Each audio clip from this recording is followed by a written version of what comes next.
Welcome back to American Psyop, a podcast miniseries in 9 parts. I'm Emily Bix, continuing my conversation with Wesley Clark Jr. and our attempt to figure out what happened to him.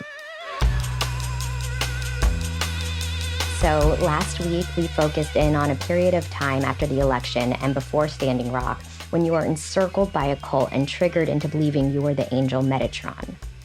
This week, we're going to be getting into your stay at Standing Rock, focusing on the time between your arrival on December 1st through to December 4th, when your experience shifted pretty dramatically. At this point, the mission is clear. You are going to try to stop the oil company, Energy Transfer Partners, from developing the pipeline any further. That's right. Each week, we've started talking about susceptibility. Now you are not only having a psychotic episode, you're entering an environment where you don't know the majority of the people you'll be working with. How do you think this contributed to your susceptibility? It jacked it up to like a level of 1,000 because you don't know what the baseline is for any person that you're interacting with, or their backgrounds, or their intentions. And everything could potentially be a threat. So when we left off, you were heading to the Standing Rock protest to lead an unknown number of vets who will act as the front line. Your partner is Michael Wood, and 3 people you're coordinating with include Travis, who was brought on by Mike to act as a coordinator for the vets at Standing Rock, Remy, who was also already at Standing Rock and had helped to coordinate supplies, and then there was Sully, who drove up there with you. Yes. Well, the plans going into Standing Rock, I had no idea what was waiting on the other side. I didn't know whether only 100 people were going to show up or 1,000. Details this morning on those protests against the controversial Dakota Access Pipeline. The hundreds of demonstrators who are trying to block the project have been told they must be out by Monday. But the protesters are saying they aren't going anywhere. In fact, about 2,000 veterans are planning to join the protests next week. There was no plan of how you guys were going to protest? Well, in the operations order, I just simply said we'd use drill and ceremony to march around the enemy. And that we veterans would take the front lines so that if there was violence, we'd receive it and not the other protesters. The front line was the bridge. It had been closed. Concrete barriers had been put on, lots of barbed wire, armored vehicles on the other side of it. The security team, they had identified an area that they could defend. It was a bridge whereby they held that bridge and kind of stopped our forward repelling of this threat. No! People were laying on the ground crying because they were being maced or pepper sprayed. The police are protecting and serving a pipeline. They're protecting fossil fuel profits over human beings. They're macing people. And we thought, well, we're going to go out there and we're going to get beaten up. I thought I'd go home maimed or that I'd be killed or I'd spend 20 years in jail. I mean, it's a sad reality that once violence takes place in a protest, it gets even more press. And the thing is, if you're on the side protesting, you can't use it at all. What you're up against is the power of the state. And you cannot win a violent power match because the second you do, everybody's instantly arrested. Everything's got to be peaceful. So even in the psychotic state, we're not looking to start a war. No. And this, of course, also all fed into my religious and spiritual ideas at the time, which is, be like Jesus, be like Gandhi, go out there and get killed, but don't hurt anybody. Like, think of Gandhi's Salt March. He did a salt march to the sea. Nobody laid a hand on the British soldiers. They just were all beaten and beaten and beaten. And so the world press and everyone in India saw these guys not committing acts of violence, having violence committed on them. So the idea was that we would simply take over, the protest line if rubber bullets are going to get shot and tear gas and everything else. And we just stand there and take it. But that we wouldn't start doing that until the 5th. And before we took over the front line, we wanted to have like a healing ceremony, bring everyone together, clear everyone's consciences, just in case, horrible things did happen on the bridge, we'd be ready for it. And then we just do it the 5th, the 6th, and then we would go home on the 7th. Does any part of you think Veteran Stand might have been an intelligence operation from the beginning? Yes. But I think once the decision was made to, hey, we're going to bring veterans there, the mercenary companies are probably all like, let's fucking stack it up with our guys, because it's all about exploiting a changing environment. So if somebody's putting together a group of veterans among people that don't know each other, how would they know if somebody's with the mercenary company or not? Was that real? Because Were there infiltrators in the camp? there'd already been an incident earlier in the summer where a guy pulled out an AR-15, started waving it around. The Native American guy who disarmed him was the one who wound up facing charges. Shocking video footage of a man who worked with the Dakota Access Pipeline. He was a pipeline guard, but he was wearing a bandana covering his face, carrying a rifle, apparently attempting to infiltrate a group of water protectors. So, yeah, I was very worried about that. And it made sense to me since they probably had someone in our organization and could look at all our communications that, yeah, that seemed reasonable. They probably did have infiltrators. So there's some bad actors on the ground. Oh, for sure. For sure. Who did people think hired the infiltrators? Kelsey Warren's the owner of Energy Transfer Partners, the company that is building the Dakota Access Pipeline. Well, in a recent interview, the head of the company behind the Dakota Access Pipeline, Kelsey Warren of Energy Transfer Partners, said he's 100% confident that Trump will support the completion of the Dakota Access Pipeline. Kelsey Warren has donated more than $100,000 to Trump's campaign, while Trump himself has between $500,000 and $1 million invested in Energy Transfer Partners. Tiger Swan was one of many security companies that were hired to protect the Dakota Access Pipeline. But Tiger Swan, to me, seemed the best connected of any of them. 5 years ago, this was the focus of Tiger Swan's business, working as a government contractor in places like Iraq and helping train military and law enforcement personnel. But a growing threat to corporate America created a new opportunity, and former Delta Force Lieutenant Colonel James Reese, the company's CEO and co-founder, took advantage of it. Tiger Swan was founded by this guy, James Reese. In the last 2 years, we've moved almost 50% of our business away from federal government work towards the corporate world. He's the guy who's literally in Syria pillaging Syrian oil right now. They simply replicated war on terror operations against Americans. I think James Reese, the guy who owns Tiger Swan, had been part of Eric Prince's company, Blackwater. It was a mercenary company, and Eric Prince worked with China and worked with Russia and worked with Saudi Arabia. And I knew that Prince was very close with the Trumps as it was moving forward because his sister was Betsy DeVos, who became the Secretary of Education, but also that he had a big role in Trump's 2016 campaign. And Blackwater was one of these mercenary companies that grew up around the war on terror because Blackwater was then implicated in a massacre in Iraq, so they changed their name to Academy. Also, when news of that massacre in Iraq surfaced and Blackwater was dealing with the public fallout, they used Tiger Swan as a purchasing front for land they wanted to use as a training facility near Fort Bragg in North Carolina. Did it? Oh, I had no idea. But even so, you still suspected that Tiger Swan, the main mercenary company guarding the pipeline, was connected to the incoming Trump administration? Yeah. But at the same time, I assumed that there were infiltrators not only from mercenary companies. I assumed at this point that there were probably foreign intelligence agents worked in. I assumed that there were probably federal and state informants that were also thrown into the mix, and that none of these groups were really coordinating with each other, because I also went into it knowing how the mercenary companies and the Russians and all these people are intermingled. Like there was a disproportionate number of vets there that had Russian wives or girlfriends. Even one of the primary planners, and I'd thought the Russians are behind Trump for a long time because of his ties to Russian organized crime. Because it was after the election. At this point, it was public knowledge. He was assisted in his election by the Russians.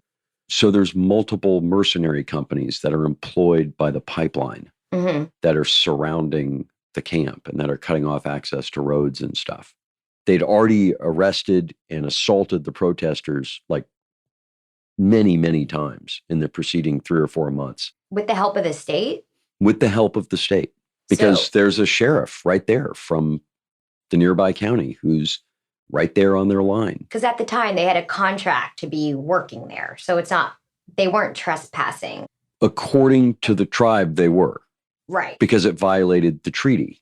So you have to understand, on the treaties that are signed with the tribes are actually sovereign territory. And the treaties that we sign with them are U.S. law. So you can't violate the treaty. How did they make the deal if there was already a treaty in place that you can't mess with this land? Because oil companies own legislatures. They pay for representation. That's so it's what just a lobbying corrupt. is. It's a corrupt system. And there's always the promise it's going to be a lot of jobs and a lot of money. Mm-hmm. And it's some jobs as they build stuff, and it's money for people in far off places when the cash comes in. So I'm in the car with Sully and Trek, and we drive out to the reservation. And right as we're pulling on to the reservation, my phone rings. And it's this guy who identifies himself as, "This is Lonnie Wangwin. I'm the North Dakota National Guard liaison. We're going to have a bunch of right-wing armed vets coming out to stand against everybody next week, and we wanted to talk to you about that." And I'm like, yeah, let's definitely talk about that, because we're not actually looking to fight anybody. And the second I hang up the phone, Sully's like, dude, I bet they stingrayed your phone. Stingray is apparently a device that's used by intelligence agencies and police where they kind of zap your phone and then they're in your phone. So he's like, dude, your phone's been stingrayed. So when you get to Standing Rock, it's nighttime. It's nighttime. It's cold. There's not too much snow on the ground. James had coordinated with Phyllis that I'd meet her in the casino when I got in. There's like this big field in the dark, and there's this super bright casino. Welcome to Prairie Nights Casino and Resort, owned and managed by the Standing Rock Sioux Tribe. We're glad you're here. Is it big?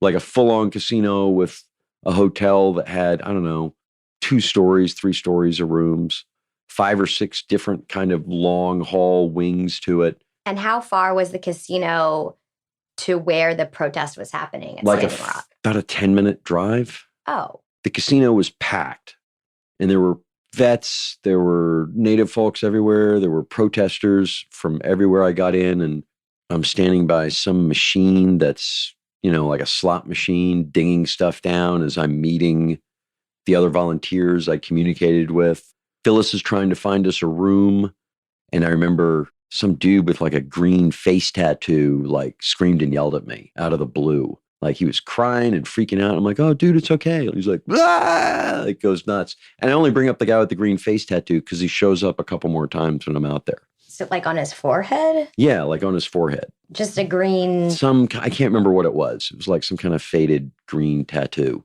And what was he shouting? Couldn't tell. Like unintelligible. But I also realized when I got there that I wasn't going to be able to eat because everything had wheat in it and I'm a celiac. So I was like, oh shit, man, I'm going to be living off apples for the next 7 days. So I got in, ran into James. I ran into a woman from Nexus, ran into a couple other people I coordinated with, and they called us all up to a room upstairs to meet with Phyllis Young and the headsman of the Horn, who were like representatives from the different tribes that were there to try and keep order in the protest camps. And what was the vibe? Like, was Phyllis weary? Was she? No, she was like totally calm, like a lifelong activist. Like, this is run-of-the-mill stuff. Let me tell you how it's going to work, kid. Basically saying, thank you for getting everybody out here, but this needs to be led by female Native veterans. And from here on out, you're just here for a spiritual journey. Why female veterans? Well, the entire protest at that point was pretty much a female-led protest. And so they wanted it to be female-led on the ground. And L'Oreal was the Native female vet from our organization, Veteran Stand, who was put in charge of the operation when I arrived at Standing Rock. And I was like, okay, that sounds good. Really, within 3 hours of getting there, I was no longer in charge of anything. Which on the one hand, I was like, whew, that's a lot of pressure off me. So I'm like, all right, they're taking over. This is the way it's supposed to be. Because this is the other thing. Once you get into that headset, the crazy headset, it's like everything happens for a reason. Maybe one of these female vets will be like Jesus and I'll get to meet her. That would be cool. The headsman then spoke a little bit. And they're like, look, here's the reality, man. It's like we live here full time. So whatever is started and done, you getting killed or your head broken or something, they have to deal with the fallout of it for maybe decades. And Phyllis said this as well as the headsman. They're like, you being anywhere near the front of the protest, there are infiltrators all over the camps, and they will launch acts of violence as soon as you get to the front. So to get rid of that danger, you're not going to be anywhere near the front. And I'm like, okay, that sounds reasonable. And Phyllis is like, hey, this older gentleman who came in here, he needs like $300 to cover his hotel room. And I'm like, okay, let me go get $300. And I put my ATM card in the machine and my accounts were shut down. So I asked Travis if I could borrow $300 for him. And he said, sure. And he gave me the money. And how did your accounts get unfrozen? I had to get new cards for everything. It was like a fraud hold on the account. And then from there, the headsman took me down to camp. We toured around camp. And what was your first thought upon seeing that? It felt like being back in the Army. It felt like here's a bunch of tents and there's trails between the tents and it's nighttime and you're walking around the perimeter. Was it as well organized as a military camp? No, not even close. I mean, it was total chaos. It's the dead of winter. The sun was going down every day at like 4:30 in the afternoon. It's cold. The sky hangs like really low over you and it's dark. And everybody's there for what they feel is like, this is the apocalypse. You're Everyone, well, think about it. First of all, if you're there and you're Native American, your people have already experienced the apocalypse. And this is simply a second one tied to the Lakota prophecies that, they're kind of end times prophecies, which had to deal with fighting the black snake. I mean, it's literally a big, long thing filled with oil. And if you're there for a cult that believes this is the kickoff to the actual apocalypse, you're, ready for it. If you're there for the environment, you're there to try and stop an apocalypse. It's like the book of Revelation's happening, but without any supernatural events. So the whole idea at the end of the Bible is that on Judgment Day, the dead rise. Okay. And that's it for mankind. Well, what is oil? It's where literally have dug up ancient death and then we put it up in the air and it'll bring about our end. The only difference is nobody's going to show up to save us. So for all of us, it felt like this is it. Throw every card on the table right now. And the thing is, for people who were there, you weren't really connected to the outside world. It would have to be somebody uploading a video at the casino that would take forever. But in the camp itself, you could have electronics, but you just couldn't communicate with anyone. People said this was really happening or not, but the phones were like instantly losing their charges. And it felt like all the frequencies are being stepped on. And that's why we were going to put that money towards having a satellite phone so we'd have communications. But Mike Wood never got the phone. And the money that you raised from the GoFundMe. Mike Wood, my partner, Veteran Stand, who actually controlled the money, wasn't there.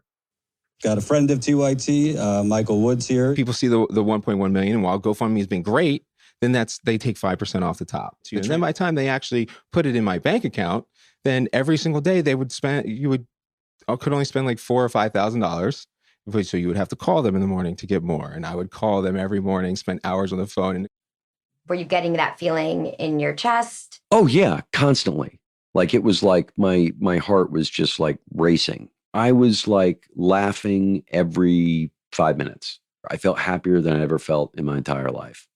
I'm like, this is what I was born to do. And this may be my last 48 hours alive. So I'm going to enjoy it. There was so much going on and it was all incredibly important to there's a mission, a greater purpose. There's a mission, a greater purpose. In the civilian world, you don't have that. In the civilian world, you're getting like $15 an hour to sit in this office and answer people's questions or go make my coffee or go park my car. There's no purpose behind any of that. This felt purposeful. I probably got back to the hotel, the casino at like 2 or 3 in the morning. And there were 8 of us that were sleeping in this tiny room, like with all right next to each other lined up. And that was kind of the sleeping arrangements for the rest of the time there. Like you would shift between rooms, but there would always be at least 8 to 10 people in a tiny room for 2 because there was just no room anywhere. The next day, that second day I was there, I went out onto the bridge just outside the camp that had been closed off. This is the bridge that had become the front line of the protest and clashes with police and mercenaries. And then a couple days before I went out, there was a huge hullabaloo on the bridge. Like a lot of people were injured. I'm sorry, this happened before you arrived? Right before I arrived, like maybe a week before. So you have the bridge, and on one side are the protesters, and on the other side are the mercenaries and police. Yes, barbed wire and armored vehicles and guns pointed at us. And National Guard by that point, because North Dakota mobilized the National Guard as well. So we're like surrounded, and we've stood a couple feet away from the National Guard general and the North Dakota National Guard liaison that had initially called me when I got out there, and Sheriff Laney, who was the kind of short, mustachioed fella that talked to the press a lot during Standing Rock, and James Reese from Tiger Swan. And I felt like they wanted us out there to fight, because if you fight, then you can impose martial law. So one side of me is thinking Gandhi and the Salt March. The other side of me is thinking, what happens when a Soviet-trained dictatorship wants to instigate a civil war? And what you do is you commit an outrage that gets people mad. If you look at the start of the war in Yugoslavia, it was a peace march, and there was a sniper, and it killed a bunch of people in the peace march. And once that happened, civil war is on. On April 5th, 1992, the streets of Sarajevo were filled with Bosnian Muslims, Serbs, and Croats, demonstrating their support for a new, independent, multi-ethnic state. Suddenly, shots rang out. A sniper's bullet claimed the first casualty of the Bosnian War. If you look at Syria, there was a peace march. And during that peace march, a sniper killed a bunch of people. Civil war is on. So in March 2011, the Arab Spring came to Syria, when dozens of peaceful Arab protesters were shot dead by President Bashar al-Assad's security forces, prompting nationwide unrest. I could just see the same thing playing out in the United States. As I stood on that bridge, I remember thinking, man, I could die right now. Like somebody could just shoot me. And the sheriff said, all my people are getting death threats. How do I know you guys aren't going to assault us and try and kill us? We have received very concerning intel that an element within the protest movement wants to exploit veterans with PTSD, arm them, and try to trigger their PTSD and turn them aggressive. I told him we've all been getting death threats too. And in a brief moment of clarity, I said, we're in the middle of an information war. And Russia wants us to fight each other. And they want an outrage to happen. And I can tell you, none of our people have weapons. We didn't bring any weapons. We're not looking for a fight, but we want to help save the planet. And we want to respect the Constitution and the treaties that were signed with these people. Phyllis comes out, pulls us off the bridge, because a whole big line of veterans had started to form behind us. Like a couple hundred guys came out onto the bridge. So that was the last time I went out on the bridge while I was there. And I left with her. I went up to what was called Facebook Hill. And Facebook Hill was in the camp that was closest to this bridge. And it was called that because it was the only place you could get cell reception. And up there on Facebook Hill, I ran into Remy, who I'd been connected to, I think through Mike Wood, as a guy we could talk to who could coordinate sending supplies out, like about a week before we got out there. And he was like ex-Navy guy, Navajo. He'd been up at camp for months. This project was put together by Phyllis Young and Wesley Clark. He came out, reached out about a couple weeks ago, and he wanted some on-the-ground organizing that was happening. So he reached out to me. He wanted somebody who was trusted and also a veteran. His girlfriend, Desiree, was super nice. And they had this yurt at the top of Facebook Hill. And, you sit around, you talk to people for about 20 or 30 minutes, but there's always a crisis. And everybody's worried about infiltrators on every side. And I've already had a couple people pointed out to me as infiltrators by guys in my own group. Like, I've heard that guy's an infiltrator. And Seven McDonald had joined me out there. And Seven is the PR woman you met through Nora. Yeah. And she pointed out somebody who'd she'd known from the Bernie campaign. And she's like, that guy's an infiltrator. So I've already got my antennas up and I'm looking at two people. I'm like, are there infiltrators? And then I'd seen him the night before, but this guy named Travis, the guy who loaned me the $300 to give to Crow Dogs, who was the XO out there, the guy in charge in our organization before I got out, and he'd picked up all this shrapnel and stuff from that big battle on the bridge and was, I don't know, photographing it and giving it to the legal collective. But my time was spent going from tent to tent to tent to figure out, okay, where is everybody located? Who's the kind of, de facto leader of this group? What did they want me to do? What did they want me to tell people? I spent the next day trying to make sure we had tents. L'Oreal Blackshaw, the woman who was put in charge of Veterans Stand by Phyllis right when I got there, was supposed to be in charge of getting all these tents set up. They never got set up. So I was starting to panic, like by the middle of the day, that none of these tents had been set up. As the sun went down, I mean, veterans were streaming in. There was a line of cars going out like a mile or two from the entrance to camp. It was like a parade of lights going on into the distance.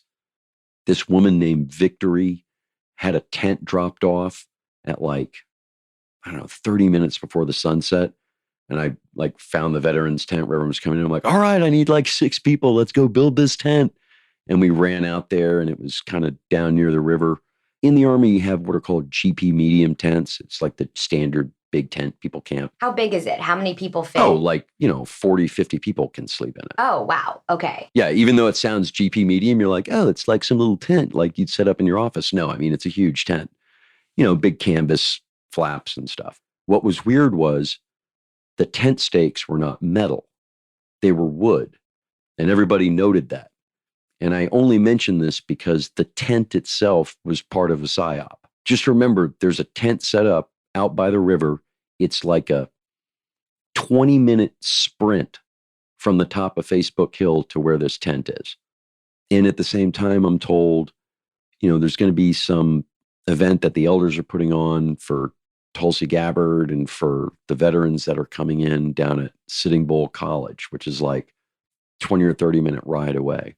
And Tulsi Gabbard was a Democratic member of Congress who gained prominence in 2016 as a Bernie Sanders supporter and for suggesting the DNC had unfairly favored Hillary Clinton in that year's primary. Over the next 4 years, she would become known for constantly pushing back against evidence that Russia had attacked the 2016 U.S. election. After a failed 2020 presidential run, she left Congress and changed her party affiliation, becoming a guest host for Tucker Carlson. And there's probably, 1,000 or 2,000 veterans that are in there. And, Phyllis gives a big welcome thing, and then Brenda White Bull gives a speech, and L'Oreal gives a speech, and Tulsi Gabbard gives a little speech, and Phyllis gives me the microphone. She goes, now you give a speech. So I gave a little kind of wing-ding speech. I have a firm belief that heart matters more than money. And we're all subjected to a culture that says none of us are good enough unless we spend money to buy things. And I'll tell you, I've never met better people in my life than the veterans that helped put this together. Came back. I think I got dropped off at camp. I wandered around for a while. There was always a fire burning somewhere and people around it, and just stand around and listen to people talk and sing or pray. And then I think I spent that night, Remy might have hooked me up with the indigenous media tent, and I crashed in a cot in there for 2 hours or 3 hours. I think I laid down at 2 a.m. and I was up by 4:30 because I could hear drums and somebody praying right before sunrise. But everybody started to trickle in. We realized we had thousands and thousands of people. Thousands of military veterans across this country are converging on North Dakota. After nearly 5,000 U.S. military veterans joined the front line at Standing Rock, a new movement is in the works. And everybody realized who knows what we're going to be facing. And so I go to J.R. American Horse's thing. And J.R. American Horse was from the reservation. He was an older guy, a Vietnam vet, nice guy, but he was kind of the leader of, Red Warrior Camp, or one of the first people to go out there and start the protest, and was also super religious. And in the same way, saw this as kind of an end times, showdown. The United States of America does not respect veterans. The reason why I wear this cap is because I know where I stand in the Army of the Lord. And he's like, I've got some special forces vets. Native vets, they're going to go out tonight and they're going to zip tie the contractors. And I was like, holy fuck, please, mother of God, don't do that. Like somebody's going to get killed. And the whole time, his plan, he's bringing in these special vets to cross the bridge, to somehow cross up. the bridge, zip tie guys and disarm them. And all I can think is, and someone's going to get shot and killed when that happens, inevitably. And I'm begging him, don't do this, don't do this. And then, you know, I have to go from elder to elder to elder. And at the same time, I'm stopping by the vet organizations that are not really monolithic either. So you spent the whole day running back and forth between people. Like, what was the plan? How are these people going to be taken care of? How are they going to be fed? You know, and none of those answers were clear to me at that point. You never know where anyone is. There's no connection. So you go from one to the other and you kind of walk a circuit. Then you go and you do the same thing up in the casino. You're like, there's these 4 different rooms that people seem to gather in, go from one to the other. I'm down in the casino. And this is night 3? This is like night 3, I think. And now there were like 12 people staying in our room, double bedroom. 1 bathroom. Yeah. It's probably, I think it's like 2 in the morning, 3 in the morning at this point. And the only space is, you know, those little wooden desks they have in the hotel room? 7 was half under one of those desks. And there was just enough room that I could slip in under the desk and lay down half curled. That's how packed the room was with people. Every square inch of floor is taken up.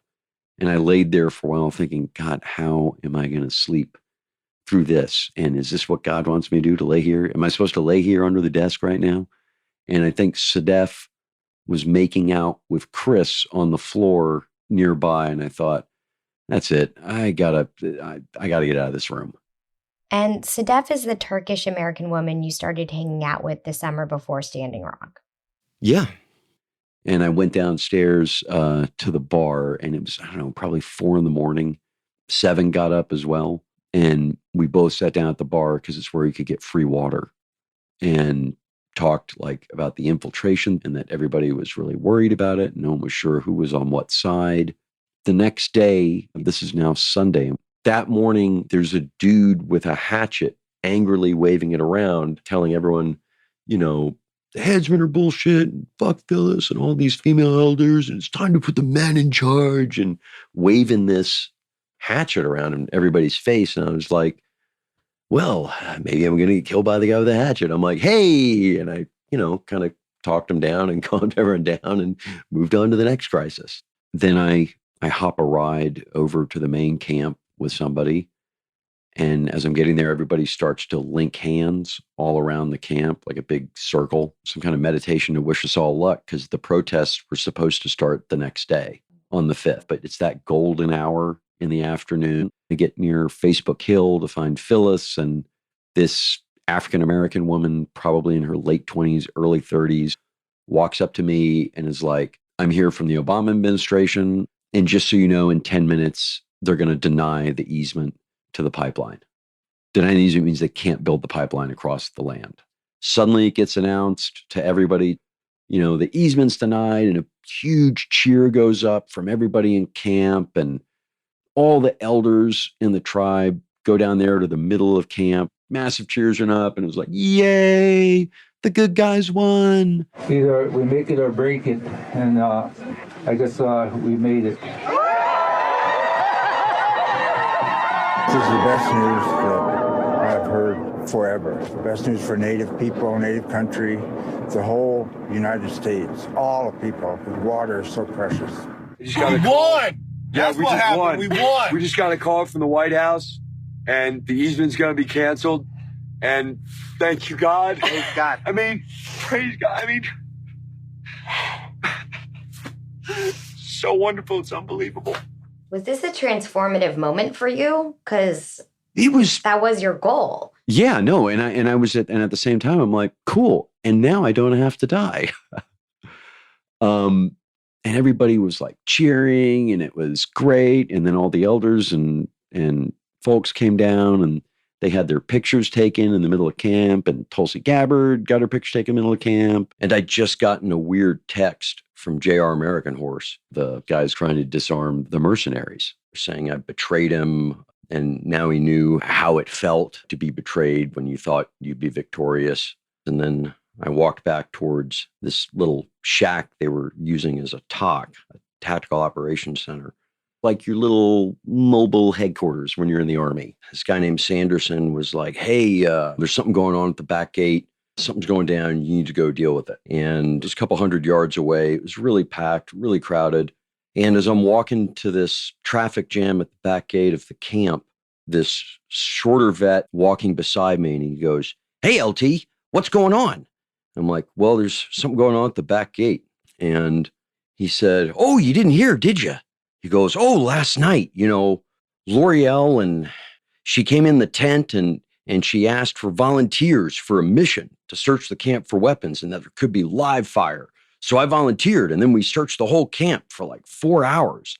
And I had no idea this had happened. And I'm like, what am I walking into here? And I walk up towards the back gate, and there's like these 4 people are arguing and pushing each other, and there's kind of chaos around this traffic jam. When I look back on it, I think it was a fake fight. And suddenly Sanderson runs up to me and he goes, dude, AIM's about to stab you right now, like right now. Okay, so one of the veterans out there, Sanderson, tells you that members of AIM are trying to stab you. And AIM is the American Indian Movement, which is the Native American activist organization whose members organized the protest. Yeah. I turned to Sully, the guy that I drove up with, and he goes, all right, let's get you up to Remy. The guy would coordinate sending supplies out. And Sully took me up the hill, and my heartbeat started to go up. And then we went into Desiree's yurt, and Remy was in there, and Sully's like, AIM's about to kill him. And Remy said, okay, take my vest. And he gave me his bulletproof vest, and he goes, do you know how to use the coagulant? And he held up the little vial that's attached to the vest. I'm like, yeah, sure. So I threw it on, and I slipped out the back of her yurt, and I crawled under a barbed wire fence, and I walked back along the road in the dark, and Sully walked with me. And about, 15 minutes into the walk, and it's getting super cold, SUV pulls up, and it's Travis. Travis is like, hop in, man, hop in. And they go and they pull me behind the gas station outside of the casino, off to the side where no one can see me. And they tell me all the intel they're getting is that AIM is about to kill me, and I need to evacuate Standing Rock for the Cheyenne River Reservation, like immediately. And you're being told this by Travis and Sully, right? 2 guys who are core parts of your organization? Yeah. And I said, I can't do that. There's this ceremony that Phyllis said we got to do tomorrow.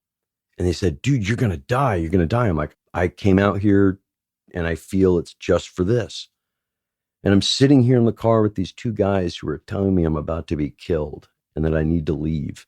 And I think, I don't know either one of these people. Sure, we shared a drive out somewhere. We chit-chatted. We talked online. We emailed. I don't know either of these people. And I thought, this is it, man. These guys are going to kill me. These guys are contractors. And I told them, look, I came out here to do this ceremony. And, I'm going to be honest with you, there's like supernatural aspects to it. And they took that like completely matter of factly. They're like, okay, but you could die.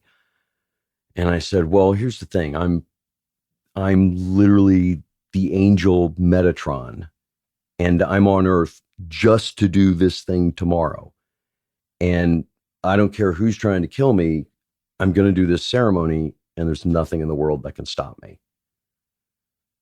And so I sat there and I thought, maybe they'll kill me right now. But they didn't. And I sat in that truck for like a couple hours as they said their friend Victory was trying to find a safe place in the casino to hide me.